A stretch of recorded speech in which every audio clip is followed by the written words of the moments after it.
आमंत्रित करता हूं देश के बड़े पत्रकार समीक्षक अनंत विजय जी को। राष्ट्रीय पुरस्कार विजेता समीक्षक और अलग अलग विषयों के जानकार, विशेष रूप से फिल्मों पर इनकी टिप्पणियां बहुत विशेष रहती हैं और बहुत महत्व रखती हैं। प्लीज़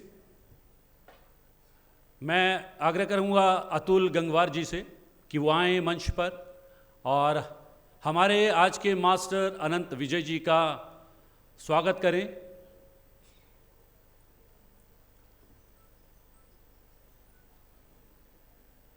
रश्मि जी यहाँ पर उपस्थित हैं। रश्मि जी, हम बता दें कि न केवल इस वरदान फिल्म फेस्टिवल बल्कि चित्र भारती फिल्म फेस्टिवल में भी बड़ी भूमिका निभाती हैं। जोरदार तालियों से स्वागत अनंत विजय जी का।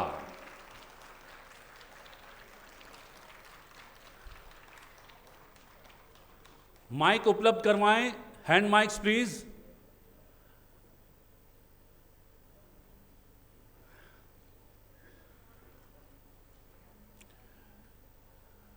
और मुझे जब भी अवसर मिलता है अनंत जी से बात करने का, मेरे लिए भी वो अवसर बहुत विशेष होता है और इस विशेष अवसर का मैं लाभ उठाना चाहूँगा।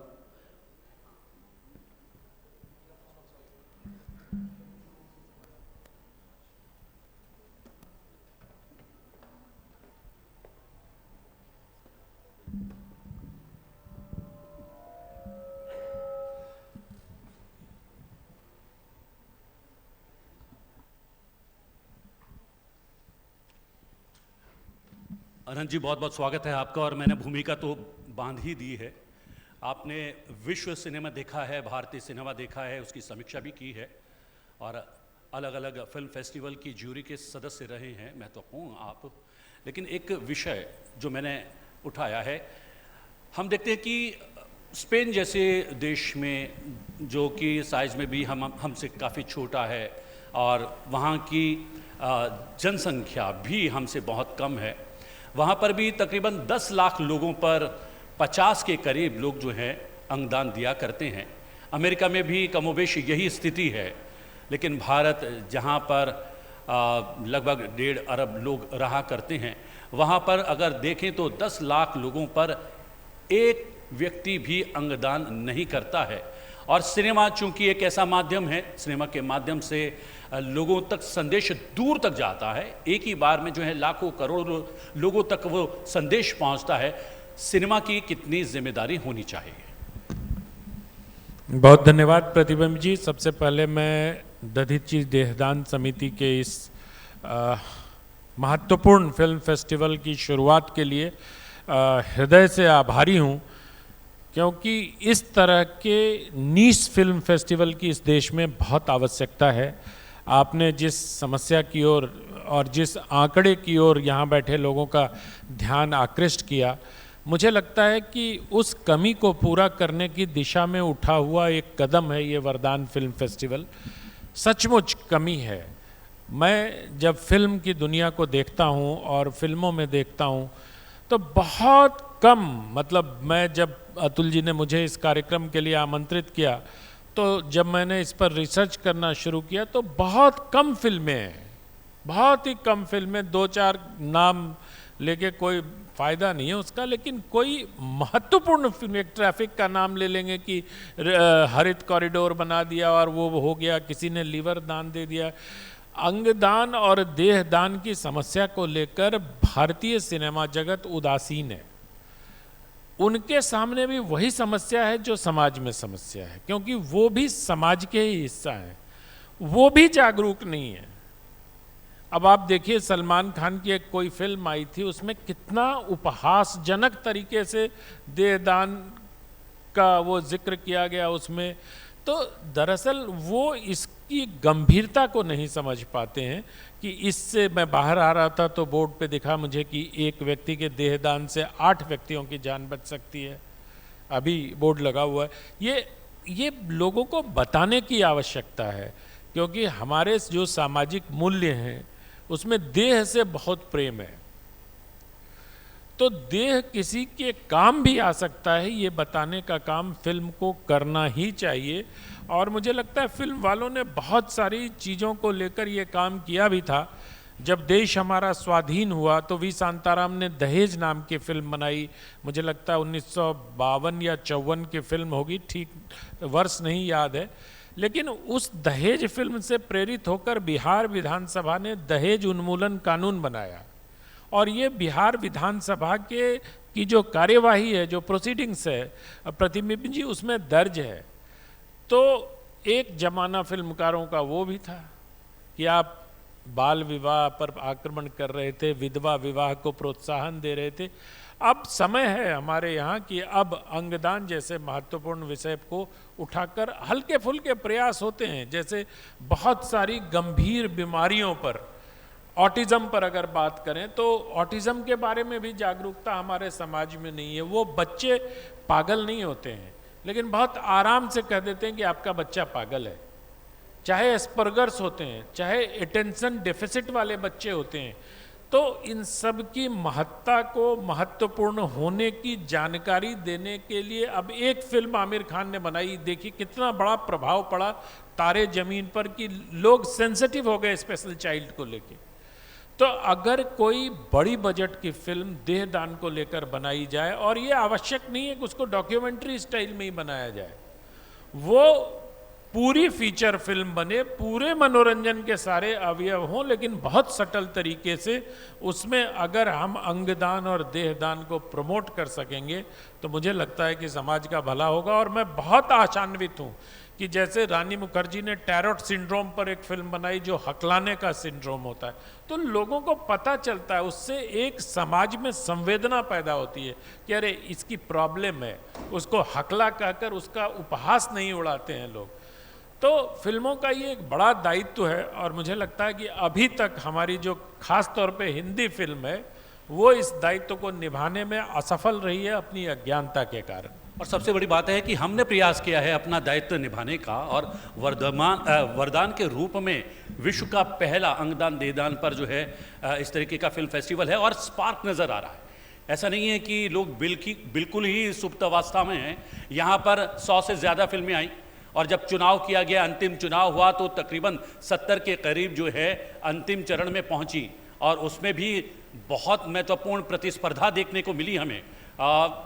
तो युवा जो है फिल्म मेकर वो तैयार है इस तरीके के विषय पर काम करने के लिए। उनको मंच प्रदान करना बेहद आवश्यक है, और मंच प्रदान करने का प्रयास कहीं ना कहीं दधीची ने किया है। ये कितना महत्वपूर्ण? ये तो मैंने अपना जो शुरुआती वाक्य कहा उसमें ही मैंने कहा, इसको रेखांकित किया कि ये बहुत महत्वपूर्ण काम हुआ है, और इतने लोग बैठे हैं, ये बहुत बड़ी संख्या है, खाली कुर्सियों को मत गिनिए। तो ताली होनी चाहिए इस संख्या के लिए। इतने लोग अगर इस भागीरथ प्रयास में या एक अनूठे प्रयास में जुड़ रहे हैं, तो मैं इसको एक बड़ी संख्या के तौर पर देखता हूं। और अगर ये बच्चे अंगदान के लिए खुद प्रेरित होकर यहाँ आए तो समाज को कितना प्रेरित कर पाएंगे। और उस प्रेरित करने से भी ज़्यादा महत्वपूर्ण है कि एक चर्चा का विषय बनेगा। तो जब तक चर्चा का विषय नहीं बनता है समाज में कोई चीज़, किसी भी क्षेत्र में, किसी भी जिसको कहते हैं इंडस्ट्री पर दबाव नहीं बनता है। अब जब समाज में चर्चा होगी, ये चर्चा उठ के कहीं ना कहीं से फिल्म बनाने वालों तक पहुंचेगी, और मुझे बहुत उम्मीद है कि आने वाले दिनों में, मेरी जानकारी भी है कि 2-3 लोग कुछ कर रहे हैं इस देहदान के थीम को लेकर, फुल लेंथ फीचर फिल्म बनाने का प्रयास हो रहा है, लेकिन अभी वो बहुत बातचीत के स्तर पर ही है। लेकिन आने वाले दिनों में ये बनेगा। जिस तरह से हमने गंभीर बीमारियों पर फिल्म बनाना शुरू किया और जनता ने उसको देखकर उसको सफल भी बनाया, उसी तरह जब धीरे धीरे जब हमारा समाज थोड़ा और शिक्षित और प्रौढ़ावस्था की ओर बढ़ेगा, तो इसकी ज़रूरत तो है ही समाज में देहदान की। इसकी ज़रूरत को समझेंगे फिल्मकार, और वो फिल्म अवश्य बनाएंगे। जी हाँ, और थोड़ा सा एक आग्रह है कि हमारा प्रोफाइल ज़्यादा नज़र आ रहा है, थोड़ा सा हम अपनी चेयर्स को सीधा कर लेंगे, हल्का सा थोड़ा सा सीधा करेंगे। कल जब शुभारंभ हो रहा था इस पूरे फेस्टिवल का, तब केंद्रीय राज्य मंत्री हर्ष मल्होत्रा जी ने और आलोक जी ने भी एक बात कही कि जो धार्मिक परंपरा को लेकर शंका जाहिर की जाती है, उस शंका का निवारण करना, उसका निर्मूलन करना बेहद आवश्यक है और धार्मिक गुरुओं को सामने आना चाहिए और जो है इस बात में एक स्पष्ट संदेश देना चाहिए लोगों को। क्या फिल्म जगत से जुड़े लोगों के लिए भी एक संदेश आवश्यक है और वो संदेश आप जैसे वरिष्ठ पत्रकार, समीक्षक अगर कुछ कहता है किसी मंच से तो उसका असर अधिक होता है, तो क्या आप ऐसा करना चाहेंगे? देखिए, मुझे लगता है कि आदरणीय आलोक जी यहाँ बैठे हैं और जब उन्होंने इस प्रकल्प को आरंभ किया होगा तो मुझे नहीं लगता कि उस समय उन्होंने ये सोचा भी होगा कल्पना में कि किसी दिन दधीचि देहदान समिति एक film festival, full length film festival का आयोजन करेगी और उस आयोजन में इतने लोग जुड़ेंगे। और ये सारे वो दधीचि देहदान समिति की जो सोच है उसके ब्रांड एम्बेसडर हैं। ये समाज में जाएंगे, सबसे बात करेंगे। तो ये, और जब आलोक जी ने आरंभ किया था तो कितने लोग जुड़े थे इससे। मुझे याद है कि मैं जिस समाचार पत्र में हूँ, दैनिक जागरण में, उसके ही विष्णु जी भी इनके साथ जुड़े थे। पिछली बार कुछ कार्यक्रम में उनको याद भी किया गया था। तो धीरे धीरे ही चीज़ें बनती है और जब समाज में किसी परिवर्तन की आकांक्षा हम करते हैं तो मुझे लगता है उसमें समय लगता है और चीज़ें अपने समय से घटित होती। अब हम जब, और दूसरी सबसे बड़ी बात है कि जिस समाज से हम आते हैं इसमें हमारी शिक्षा व्यवस्था का भी बहुत, जो आपने कहा ना कि वो एक धार्मिक जो रीतियां हैं, नीतियां हैं, उसको लेकर भी अभी कल ही मैं देख रहा था किसी वकील ने किसी कोर्ट में कहा है कि जब अंतिम संस्कार होता है तो उससे समाज में दुर्गंध फैलता है। ये दलील दी गई है। क्यों? क्योंकि वहां बड़े लोगों के अपार्टमेंट हैं। क्यों? क्योंकि वहां कोई बड़ा आश्रम है। तो एक तरफ समाज में इस तरह के लोग भी हैं, दूसरी तरफ समाज में ये समझाइश देने वाले लोग भी हैं कि अगर आप इस तरह से देह दान करेंगे, ये इतनी बड़ी जो संख्या में लोग बैठे हैं ये इसी से जुड़े हैं कि आप देह दान करो। आपके देह दान करने से लोगों का भला होगा। और जो हमारी सभ्यतागत चेतना, या जिसको मैं इन दिनों बहुत उसको प्रोपोगेट करने का प्रयास कर रहा हूं कि India is now reclaiming the civilizational values of our country. जब से हमारे समाज में इतिहास को कालखंडों में बांटा गया है, तभी से तो हमारे समाज की सनातन की निरंतरता बाधित हुई। आपने प्राचीन इतिहास पढ़ाया, आपने मध्यकालीन इतिहास पढ़ाया, आपने आधुनिक इतिहास पढ़ाया, लेकिन जो एक निरंतरता थी उसको बाधित कर दिया आपने कालखंड में बांट के। तो मुझे लगता है कि ये सारी चीजें, और फिल्म इतना इम्पैक्टफुल और पावरफुल माध्यम है, मैं मानता हूं कि वो बहुत प्रभावित करता है हमारा खान पान, हमारा भोजन, हमारा वस्त्र। एक जमाने में हम लोग, मतलब हमारा हेयर स्टाइल अमिताभ बच्चन की तरह होता था बहुत सारे लोगों का।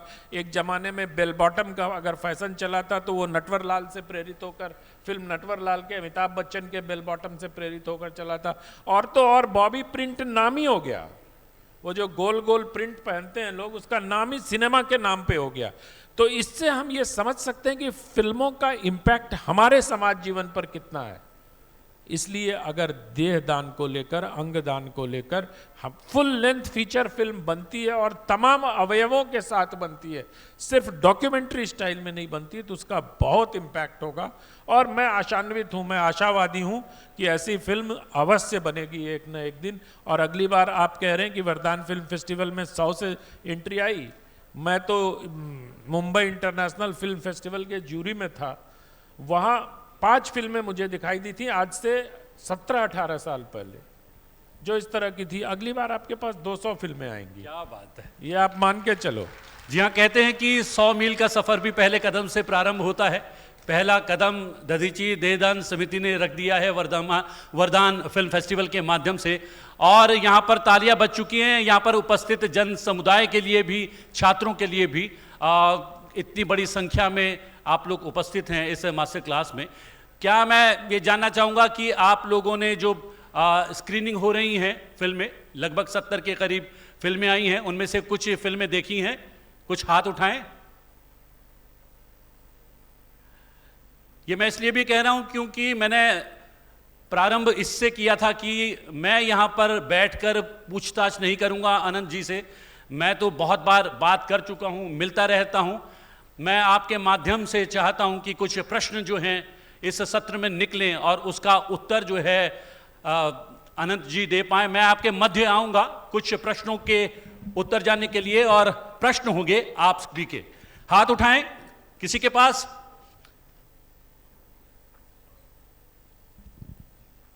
पूछना पड़ेगा, मैं अगर किसी के पास आ गया तो भी पूछना ही पड़ेगा। क्या फिल्मिंग के बारे में पूछो कि इस विषय को लेकर कैसे फिल्म बना सकता हूं, बनाने चाहते हो? एक फिल्म हमने बनाई हुई है और डोनेशन पे ही अभी नॉमिनेट हुई थी, उज्जवल पांडे। सर मेरा जो फ्रेंड है साथ में निकोलसिस्ट, उसने ही बनाई थी, साथ में ही हुआ हमारे। तो जो फिल्म हमने बनाई थी, हमें जब पता चला कि और डोनेशन में बनाना है, तो काफ़ी अलग टॉपिक देखा हमने कि पहली बार कोई फिल्म मेकिंग कंपटीशन हो रहा है जिसका टॉपिक इतना अलग है, वरना जनरली कॉलेज लाइफ या ऐसे मतलब जनरल जो टॉपिक्स होते हैं उन पे होता है। अब इस टॉपिक पे फिल्म बनाते टाइम हमें डाइवर्सिटी का ध्यान रखना पड़ा कि अब किन चीज़ों का हम ध्यान रखें। तो एक ये था कि लोगों को जागरूक करना है हमें कि वो जो देहदान की चीज़ें हैं उसके प्रति हमें लोगों को जागरूक करना था। इस बात का ध्यान रख के हमने फिल्म को बनाया।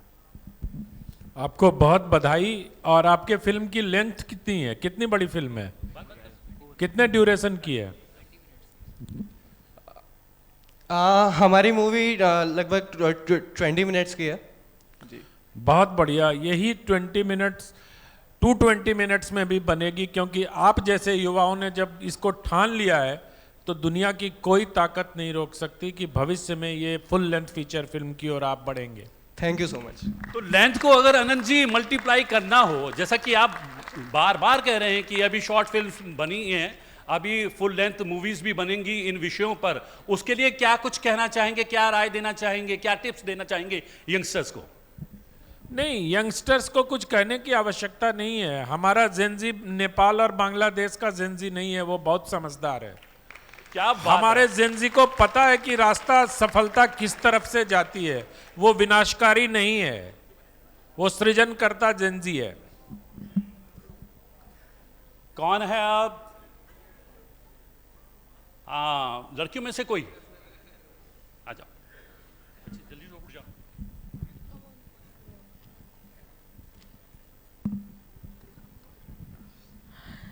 आदित्य, जैसे मूवीज होती हैं तो उसमें लोग नाम। वृंदा शर्मा, तो जैसे मूवीज होती है तो उसको हम इंटरेस्टिंग कैसे बनाएं कि एक सस्पेंस रखें कि लोग उसको आखिर तक वॉच करें। फिल्म मेकिंग नहीं करते हैं अनंत जी, फिल्म मेकर्स की समीक्षा करते हैं, उन्होंने सही बनाई है नहीं बनाई है। नहीं प्रतिबिंब जी, कविता जो लिखते हो उनके प्रति बगैर किसी ऑफेंस के मैं एक चीज क्षमा करेंगे इस टिप्पणी के लिए मेरी, जो कवि बैठे होंगे यहाँ, लेकिन कहानी हमेशा आगे चलती है। आगे क्या कविता में क्या होता है, जैसे ही कोई अच्छी पंक्ति आपने सुनाए तो फिर से कहते हैं अच्छा फिर से, तो कविता पीछे चली जाती है। लेकिन कहानी में कोई नहीं कहता कि आप एक बार फिर से वही दृश्य दिखाओ। तो जब तक कहानी में कौतूहल बना रहता है तब तक अंत के बाद भी लोग सोचने में मजबूर होते हैं कि यहीं क्यों छोड़ दिया कहानी इसने, इसको आगे ले जाना चाहिए। उसका इम्पैक्ट फिर आपके दिमाग पे चलता रहता है। इसलिए उसका कोई फॉर्मूला नहीं है, सिर्फ और सिर्फ कौतूहल आपकी कहानी कहने की कला में श्रोताओं के लिए या पाठकों के लिए जब तक कौतूहल बना रहेगा, वो फिल्म भी वो कहानी भी को सफल होने से कोई नहीं रोक सकता। प्रश्न पूछने में मुझे लग रहा है कि विश्वविद्यालय के कुलपति थोड़ा अपने छात्रों से पीछे रह गए हैं। आपने हैंड रेज बाद में किया है। नहीं, देखिए ऐसा है कि मेरी ये भी मेरा दायित्व क्या है कि हमारे students, I should give opportunity to them. But मैं अभी आलोक जी के साथ बैठा था तो एक विचार मन में कौंधा कि किस तरह से हम ये जो, जैसे आप फीचर फिल्म की बात कर रहे थे और सचमुच इस थीम पे ब्लॉकबस्टर फीचर फिल्म बन सकती है। ये तो कहानी किस तरह से गढ़ेंगे उस पे निर्धारित होगा। बट एक सवाल मेरे मन में है, और अभी मैं आलोक जी से भी कह रहा था कि इस तरह से हो सकता है कि हम इस पे जो स्टोरीज हुई हैं अंगदान पे, देहदान पे, उस पे हम एक नेटफ्लिक्स का सीजन करें। और ये कैसे हो, बिकॉज मैंने जैसे ही आइडिया आलोक जी से शेयर किया तो उनका सबसे पहले सवाल था ये कैसे होगा। और क्योंकि आप इस क्षेत्र से जुड़े हुए हैं, तो मैं आपसे ही जानना चाहूंगा, या आपसे इस बात पे पूछना चाहूंगा कि ये कैसे हो सकता है। बिकॉज आई फील कि नेटफ्लिक्स का एक सीजन 7 सीरीज का कैन बी वेरी इंटरेस्टिंग। और हमारे ये जो 20-25 साल का जो हमारा लिगेसी है दधीची देहदान की, और बहुत सारे जैसे कल बता रहे थे कि ये मैडम जिनका ओपन हार्ट ट्रांसप्लांट हुआ था और उनके बच्चे भी हैं, और सो ऑल दैट, तो इस तरह की बहुत सारी स्टोरीज हो सकती है which can be very gripping. तो किस तरह से इसको हम किस तरह से करें, संयोजित करें ताकि ये हो सके ये। और दूसरा मैं चाहता था कि ये जो थीम है इसको जैसे मन की बात में आया है, बट एक आजकल एक शो है और एक बहुत सारा ट्रेंड हो गया है कि उस शो में जो भी कोई मुद्दा उठता है तो वो फिर बात जो है पूरे इंडिया में क्या बहुत ऑल ओवर वर्ल्ड चली जाती है, वो है कपिल शर्मा शो।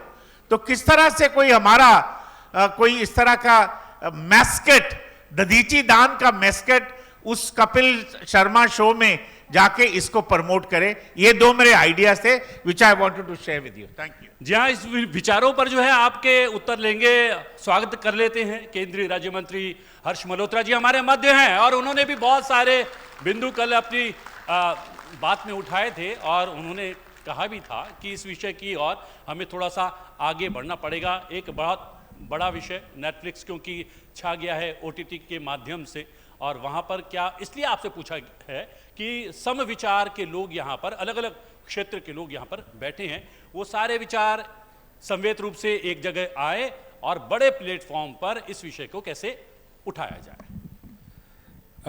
कुलपति महोदय ने बहुत अच्छा सवाल उठाया। नेटफ्लिक्स हो, अमेजन हो, जियो हॉटस्टार हो, किसी पर चलने के लिए पहली शर्त होती है कि आपकी कहानी क्या है। आपको एक छोटा सा उदाहरण देता हूँ। एक हमारे बीच के बड़े कवि हैं, इन दिनों महाकवि कहते हैं, शायद कभी कभी युग कवि भी कहलाते हैं, वो नेटफ्लिक्स में गए थे। उन्होंने आधे घंटे तक कहानी सुनाई, तो नेटफ्लिक्स की जो क्रिएटिव हेड थी उसने कहा कि tell me your story in a line. एक लाइन में अपनी कहानी बताइए कि आप बनाना क्या चाहते हैं। फिर उन्होंने अपनी भूमिका बनाई और फिर बोलना लगा, तो बहुत धैर्यपूर्वक उसने 10 मिनट में सुना और कहा थैंक यू वेरी मच, जब आपके पास एक लाइन मिल जाए हमारे लिए तो आइएगा, will discuss and will take it forward. तो मुझे लगता है कि ये सोच बहुत अच्छा है कि नेटफ्लिक्स पर हम चले जाएं, लेकिन जाएं कैसे, ट्रीटमेंट क्या होगा, स्टोरी क्या होगी, 7 एपिसोड का आर्क कैसे बनाएंगे हम, वो आर्क जिसमें देखिए नेटफ्लिक्स समाज सेवा के लिए नहीं है यहाँ, और कोई भी फिल्म प्रोड्यूसर भी समाज सेवा के लिए नहीं है। ये सब लोग समझ लीजिए, they always see the right side of the balance sheet, कि वो ग्रीन में है कि नहीं है। कोई भी फिल्मकार हो, समाज सेवा हो जाती है बाय चांस, वो अलग बात है, लेकिन वो सिर्फ और सिर्फ मुनाफे के लिए फिल्म बनाते हैं। आज इन दिनों अगर हमारे भारत, भारतीयता, देश प्रेम, हमारे पौराणिक नायकों के फिल्मों की बाढ़ आई हुई है, तो वो इसलिए आई हुई कि जनता देखना चाह रही है और उनको मुनाफा मिल रहा है। लेकिन उसमें भी यही होता है कि काठ की हांडी है, ये बार बार नहीं चढ़ती फिल्म निर्माण में। आपने केरला स्टोरी 1 बनाई, सेम डायरेक्टर ने बनाई, बहुत हिट हुई। उसी डायरेक्टर ने बस्तर बनाई, लोगों ने देखा भी नहीं। कश्मीर फाइल्स एक डायरेक्टर ने बनाई, बम्पर बिजनेस किया। उसी डायरेक्टर ने दूसरी फिल्म बनाई कोरोना पर, वैक्सीन वॉर, नहीं देखे। तो हमारे स्टोरी में दम होना चाहिए। मैं पहले दिन से यही कहता हूं, अगर हम अंगदान पर कोई बेहतर सीरीज किसी को सुझा सकते हैं या सजेस्ट कर सकते हैं, तो साथ के साथ अपने इस पवित्र सुझाव के साथ साथ एक बेहतरीन कहानी भी अगर सुझा सकें तो कुलपति महोदय ये बहुत अच्छा कार्य हो पाएगा और तभी फिल्म बनेगी। बगैर कहानी के भावनात्मक मुद्दों पर फिल्म नहीं बनाते हैं लोग। जी हाँ, कंटेंट के साथ साथ कन्विक्शन बहुत ज़रूरी है, संवेदना के साथ साथ कहानी भी बेहद ज़रूरी है। सभी को नमस्कार। गीता आहूजा। एक लाइन की आपने बात करी और हम वरदान फिल्म फेस्टिवल में हैं, सबने पढ़ी भी होगी, लेकिन यहाँ पे दोहरा देती हूँ ताकि हम सब उसको लेकर जाएं। तो एक लाइन है, कहानियाँ जो जीवन के बाद भी जीवित रहती हैं। बहुत अच्छी बात है। चलिए कुछ प्रश्न पीछे से एक जी जी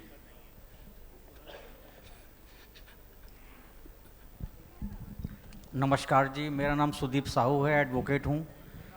आजकल तमाम धार्मिक प्रवचक हैं जो प्रवचन देते रहते हैं और उनके बहुत से फॉलोअर भी हैं। तो मेरा निवेदन है कि अगर हम इस विषय को, देहदान विषय को उन तक पहुँचाएं और उनसे कहें कि वो अपने समर्थकों को, सुनने वालों को इसकी अपील करें, तो मुझे लग रहा बेहतर होगा। धन्यवाद। आपका प्रश्न मुझ तक आया और मैं उसमें अपनी विनम्रता मिला के आलोक जी तक प्रेषित कर दे रहा हूँ।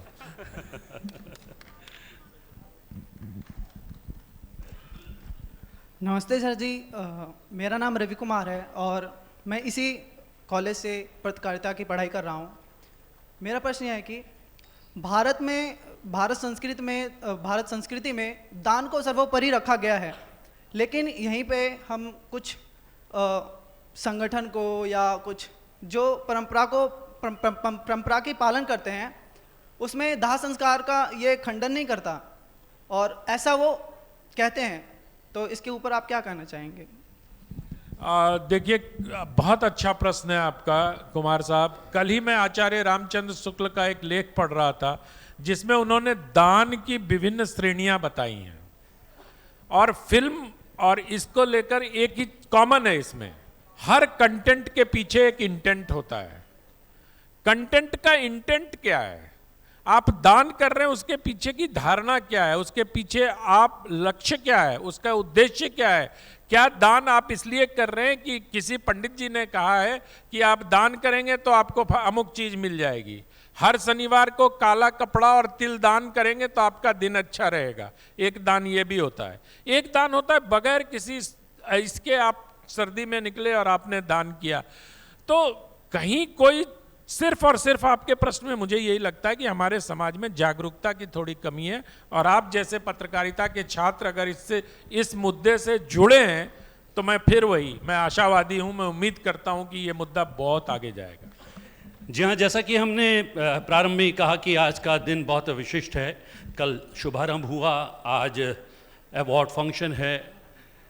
जिन युवाओं ने अपनी फिल्में यहाँ पर भेजी हैं उनमें से चुनाव हुआ है। अब उनमें से सर्वश्रेष्ठ फिल्मों को आज सम्मानित किया जाएगा, पुरस्कृत किया जाएगा। अभी तक के उत्तरों के लिए तालियां तो बजती हैं और इससे भी अधिक जोर से बजाइए अभी तक के प्रश्नों के लिए तालियां।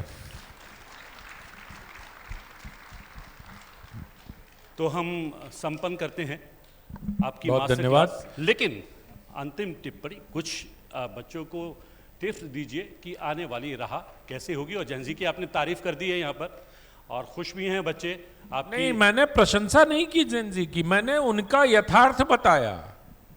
प्रशंसा तो तब होती है जब कुछ अच्छी बात कही जाए, ये तो वैसे हैं ही। जैसे अभी कुलपति महोदय कह रहे थे कपिल शर्मा के शो में जाना चाहिए और इस तरह से होना चाहिए। अच्छी बात है, प्रचार किसी भी मंच से हो वो बेहतर है।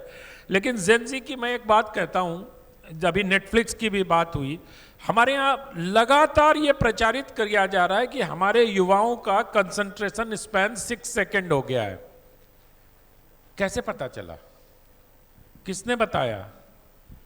क्या? और पलट के कोई अगर पूछ दे कि जिस 6 सेकंड कंसंट्रेशन स्पैन की बात कर रहे हैं वही फैमिली मैन के 8 एपिसोड देखता है 1-1 घंटे के, वही वेब सीरीज को 10-10 घंटे देखता है, उसी वेब सीरीज के लिए जिसके नेटफ्लिक्स के सीईओ कहते हैं कि भारत में हमारा मुकाबला भारतीयों के नींद से है और हमारा कंसंट्रेशन स्पैन 6 सेकंड का हो गया।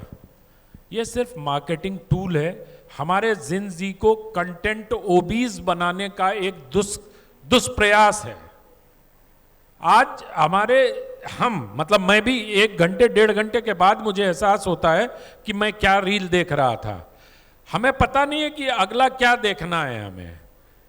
ओबेसिटी यही तो होती है कि आपको पता नहीं है कि आपको क्या है, लेकिन खाए जा रहे हैं आप। ठीक उसी तरह रील देखने की ओबेसिटी, हमारे कंटेंट ओबेसिटी कहता हूं मैं इसको। अगला पता नहीं है लेकिन हम स्क्रॉल किए जा रहे हैं। तो ये जो एक चीज है, और हमारे वांग्मय में, हमारे स्क्रिप्चर्स में लॉन्ग फॉर्मेट भी रहा है, शॉर्ट फॉर्मेट भी रहा है। आज पश्चिम हमें शॉर्ट फॉर्मेट बताता है। वॉर एंड पीस कितना बड़ा है, मोटा है। चलो वॉर एंड पीस टॉल्स्टॉय की रचना, आप कहोगे कि पश्चिम का नहीं है, लेकिन कोई भी उदाहरण देख लो, वर्ड्सवर्थ कितने मोटे मोटे लिखते थे। उनको दिक्कत नहीं है लॉन्ग फॉर्मेट से, हमें सिखाते हैं वो ताकि हम कंटेंट ओबीज बन सकें। मैं जेन जी के साथ यही एक चीज साझा करना चाहता था कि आपका कंसंट्रेशन स्पैन बिल्कुल 6 सेकंड्स का नहीं है, इसलिए इस दुष्प्रचार से अवश्य बचिए, क्योंकि आपका कंसंट्रेशन स्पैन अगर 3 घंटे का होगा तभी कोई फीचर फिल्म बनाने वाला देहदान जैसे विषय को उठाएगा, और वो आश्वस्ति के साथ उठाएगा कि हमारे देश के युवा इसको देखेंगे। बहुत बहुत धन्यवाद। और सरकार ने भी एक बड़ी घोषणा की है कंटेंट क्रिएटर्स के लिए। अब प्लेटफॉर्म से कहा गया है कि वो जो कमाते हैं उसमें एक मोटा हिस्सा जो है उन क्रिएटर्स को दें, और सब आप यहाँ पर क्रिएटर्स मौजूद हैं। और जैसा कि कहा कि अभी इस बार पहले वरदान फिल्म फेस्टिवल में 70 के करीब फिल्में आई हैं। अगले बरस फिर मिलेंगे और 200 से ज्यादा फिल्में जो हैं हम वरदान फिल्म फेस्टिवल में देखेंगे। आपका बहुत बहुत धन्यवाद, आभार।